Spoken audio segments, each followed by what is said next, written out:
So we need to talk about Donald Trump's week because it's been turbulent as It's been a doozy. Yeah. It's been a doozy. A lot has happened. Yeah. I think the first thing that happened that we should probably get into is his withdrawal of wanting to debate Kamala Harris. Yeah. It's so funny and to me so obvious what's going on here, in that Trump was pushing and pushing for debates with Biden. He wanted an early debate because he knew, and he was correct, that he would beat Biden in a debate. Sure. And that's exactly what happened.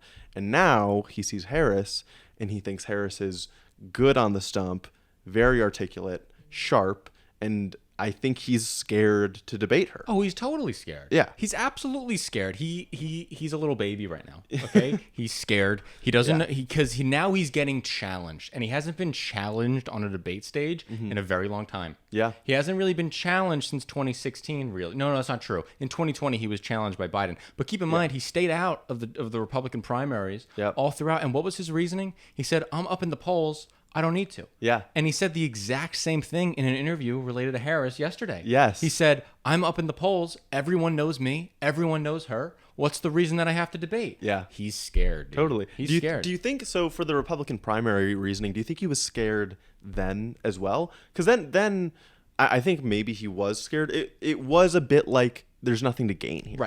Right? I think the Republican primary debates were different because he genuinely had it all locked in. Yes. It was a waste of his time, and he knew it was a waste of his time. It really was. Yeah. If anything, it was just going to be practice for him. Sure. And he probably felt he didn't need the practice. Yeah. But now the polling shows that this is not in the bag for him. This No. race is a toss-up kind of at best. Yes, and the race is an absolute toss-up. Nate Silver re-released his model between Harris and Trump, and it basically shows a 50-50 race.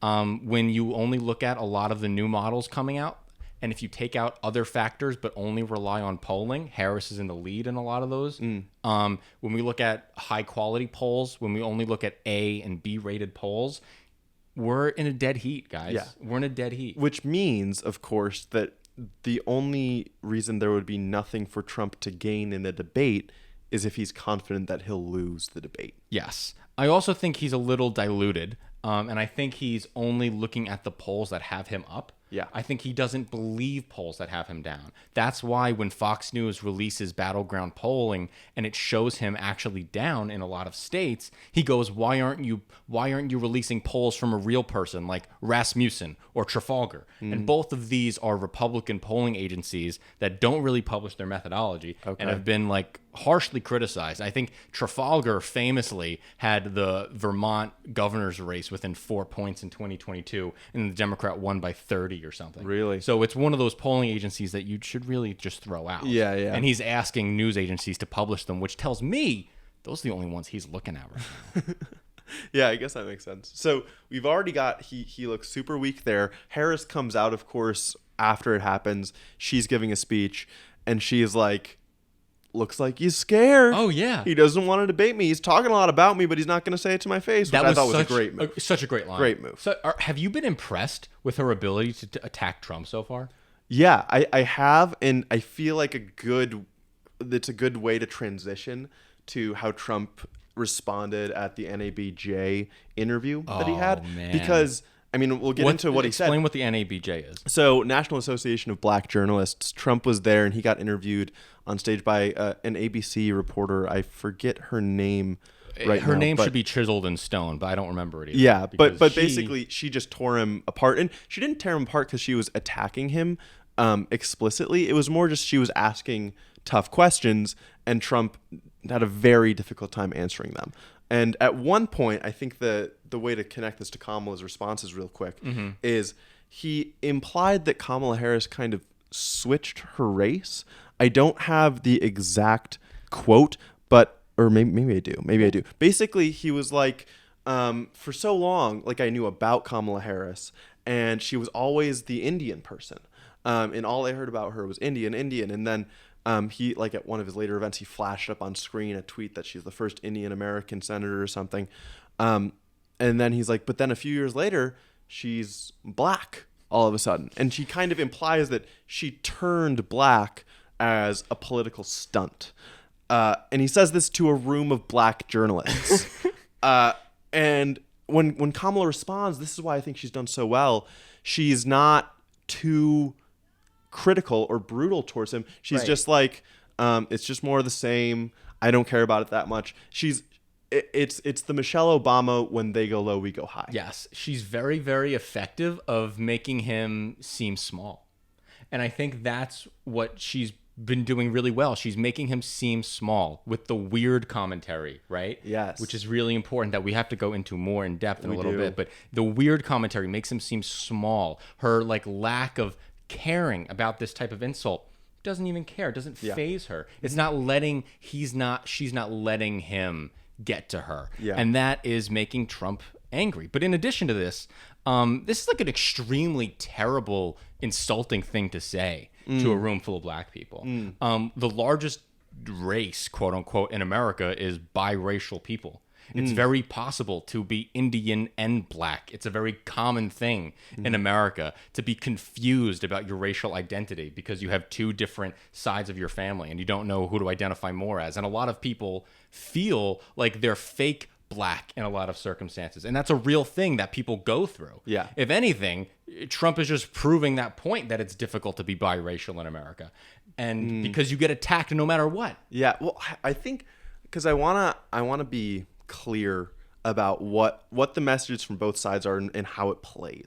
Because Trump was trying to get at she's all of such she's playing the black card because it's going to be politically helpful for her, right? And the Republicans generally, and specifically the Trump and the MAGA camp, have been super culture warriored up against DEI, against kind of affirmative action hiring. People have been calling Kamala Harris the first DEI candidate.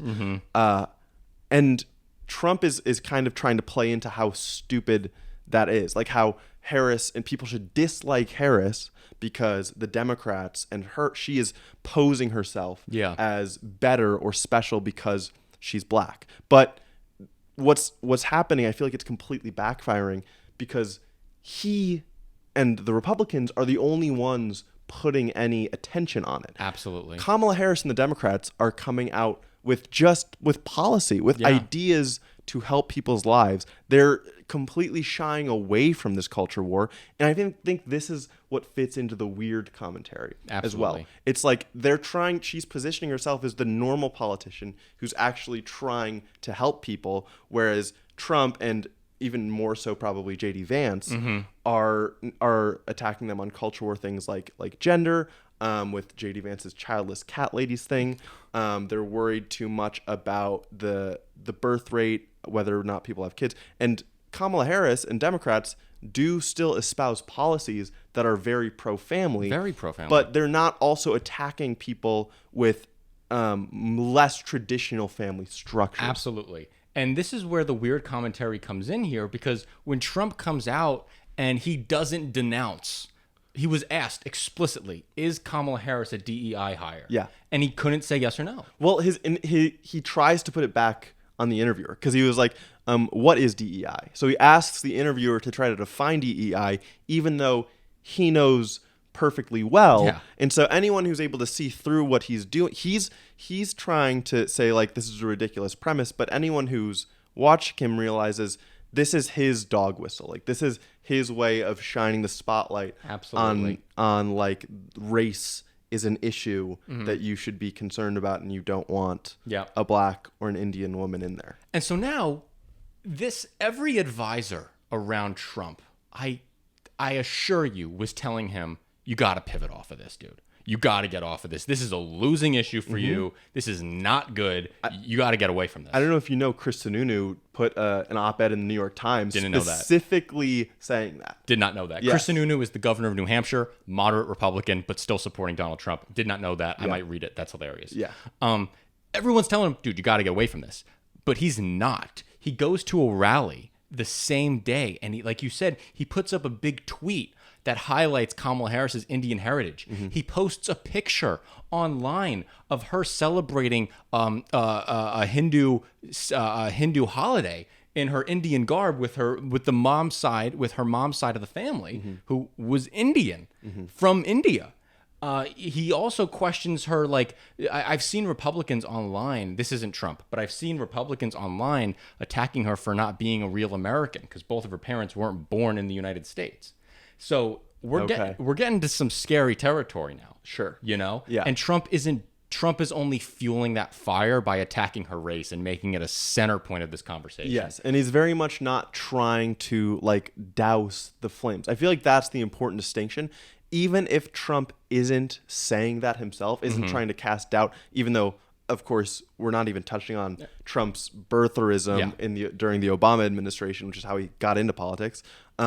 He's not dousing the flames, and Kamala Harris is explicitly trying to take attention away when Trump does talk about race or put the spotlight more on that. And I feel like that's a really good contrast. I do want to talk about the other things Trump said, the other important things he said here. There's some doozies, man. Yes. So he said he would pardon innocent January 6th rioters when he was asked. And the interviewer was like, "What do you mean by innocent?" Yeah, innocent. And she was like, many of them have been convicted. And he said they've been convicted by a very tough system. So we have no idea what that means because we're just talking about the American justice system. Right. And she's basically explicitly asking, what about the guy who beat a cop with a flagpole? Yeah. And he says, yeah, I'll pardon him. Yes. Explicitly. This should be so disqualifying. I know it's Trump. Nothing disqualifies him. He's Teflon. Nothing ever sticks. Nothing works. But guys, he's going to pardon a cop beater. What are we doing right now? Exactly. And he's telling us this. This isn't like where we have to read between the lines. He's like, oh, no. He was my guy. Yeah. I'm proud of that guy. Yeah. It's crazy.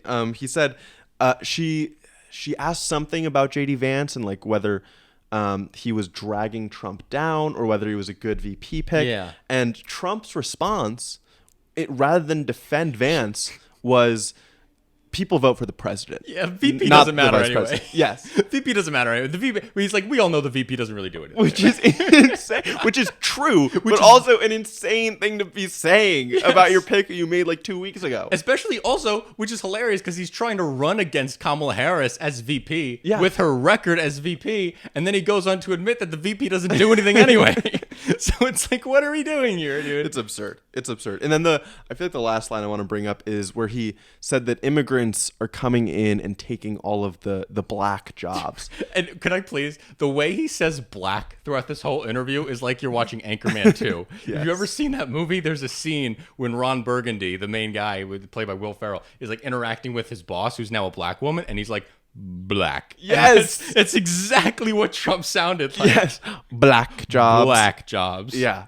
So I feel like honestly, most of this doesn't matter as far as policy. Again, we're trying to be like Democrats are amazing because they only talk about policy, and here we are, and we're shitting on them for all this stuff. So I don't think this matters policy wise, but politically, right? Like messaging wise, I feel like this is pretty disastrous. No, I think this is any an absolute independent, right? Like he just looks incompetent. He looks weird.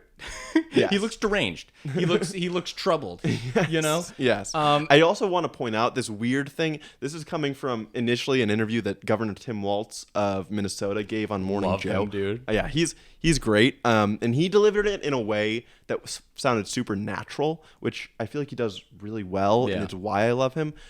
Democrats kind of across the, like Kamala Harris herself, a bunch of other top Democrats grabbed that and they started using it more. I like weird as an idea for messaging because it isn't like existentially dangerous. Yes. It takes the legs out from underneath this fascist movement, and it's more just, it makes them seem less powerful. It belittles them. And Yes. that's what I really like about it. Yes. Trump was really, really hurt by the weird comments. He was on a radio interview and he's like, no one's ever called me weird before. I'm not weird. No one's ever called me weird my entire life. And it's like he's talking to like his friend in the cafeteria about how he's getting bullied in class. Yes. You know? But I worry for some people that it doesn't sound as natural. And like I feel like now maybe it doesn't matter because only people who are really tuned into politics will even notice it at all. Yeah. But I've heard multiple examples of people using weird that feels like, oh, Waltz used it and it played well. So let me fit it in there. Yes. And that bothers me because then you get more into like okay, it's clear that you're just doing the partisan game thing. Yeah. But it might, again, only be clear to us because we listen to all the speeches. True. Right? If you're only listening to a couple speeches, Yeah. it might come across very natural. Yeah. Like that's when Kamala Harris is going up and giving her stump speech. She gives the same stump speech at all these events. But, you know, those people who are watching that stump speech might be the first time they're ever hearing it. Yeah. And that's why that speech is the way it is. Yes. Right? Yeah, I think that makes sense. Yeah. Like, weird can help when you're talking about being anti-abortion. Yeah. The way they think about families and supporting certain types of families while penalizing other types of families, I think that can come off as weird and truly resonate. Like, wait a second, that is weird.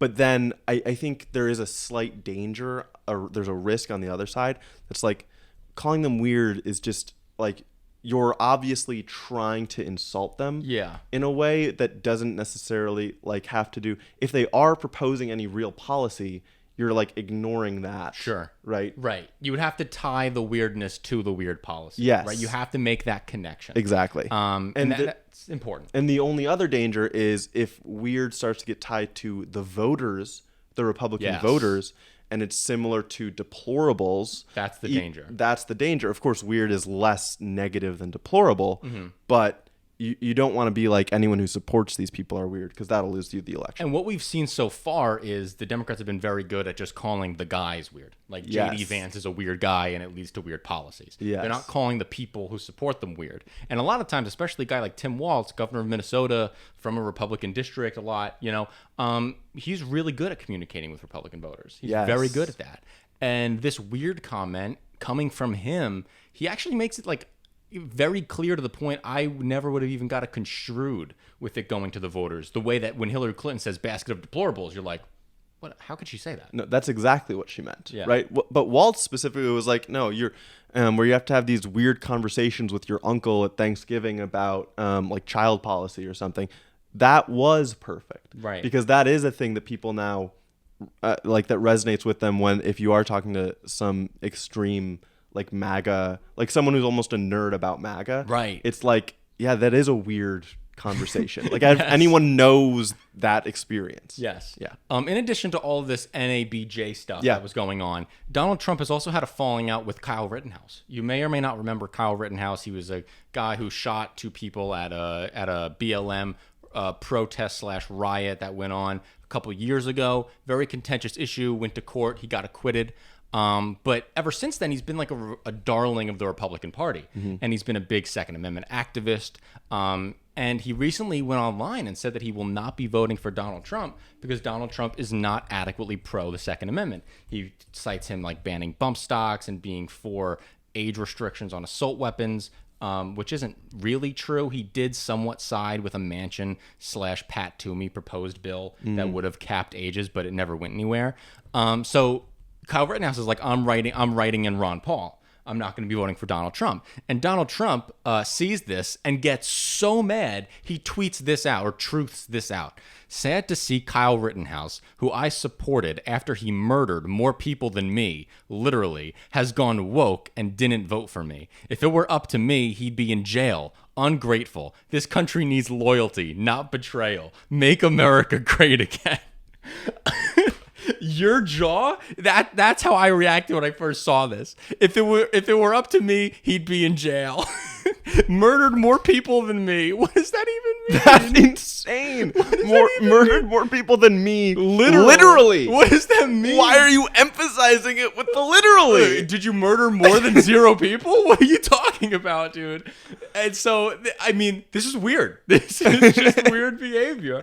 And I don't know another way to describe it. It's crazy. It's lunacy. It's insane. It's insane. And this is the type of thing that it's just, God damn, dude. I don't even know how to talk about it from a serious perspective. No, it's not serious. It's not serious. I mean, and I guess, again, like, there are going to be those people who are like, Trump gonna Trump, and they're gonna love it because it's not serious. But hopefully, like, you should realize this is not who you want. Yeah, this is not who you want as in the Oval Office. You don't want someone who's murdered any people, literally. So what is going on here?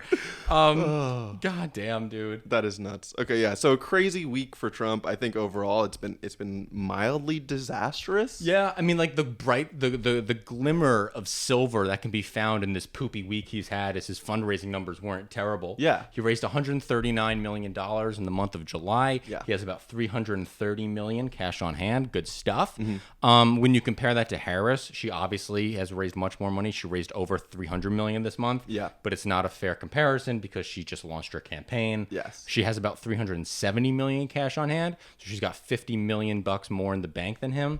Mm-hmm. The last thing I want to end on really is I think Trump is losing the race to define Kamala. He's trying to define her based on a race faker. She's changing her race, you know? Yeah. That's the line he's going down. And when I thought of Kamala's biggest weakness is that she could be defined as a radical commie too fast, and she wouldn't be able to change that narrative, because once a definition of somebody is baked into someone's head, it's very hard to change it. I see Trump as failing to adequately define her, and I think that's going to be his undoing if he loses the election. This week is the reason why he did not take the right opportunity to define Kamala Harris as an enemy that he wanted to fight against. He was too busy calling her a fake black person.